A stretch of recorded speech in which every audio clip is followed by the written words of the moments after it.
জিনাত ফিরে গেছে, কিন্তু ঝাড়গ্রামে আবার নতুন করে বাঘের আতঙ্ক। কারণ এবার বাঁশপাহাড়ির জঙ্গলে বাঘের পায়ের ছাপ দেখা গিয়েছে।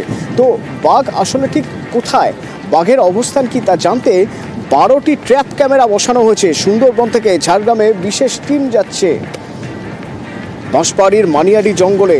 সেখানে বাঘের থাবার ছাপ, যে ছাপ ঘিরে নতুন করে আতঙ্ক ছড়িয়ে পড়েছে ঝাড়গ্রামে। এলাকায় সতর্কতা জারি হয়েছে।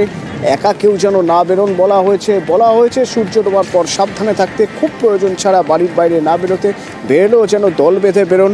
এরকম একটা পরিস্থিতিতে বাঘ ঠিক কোথায় তা জানতে 12টি ট্র্যাপ ক্যামেরা বসানো হয়েছে এবং ঝাড়গ্রামে সুন্দরবনের বিশেষ টিম পাঠানো হয়েছে।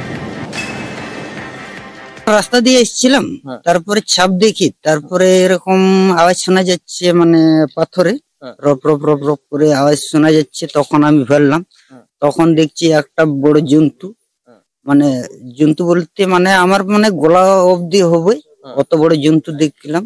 তাহলে আমি যখন দেখতে পেয়েছি লালচে লালচে ভাব, তাহলে আমার তখন সেই জিনাতের ভয়ে বলছে তাহলে বাঘেই বটে।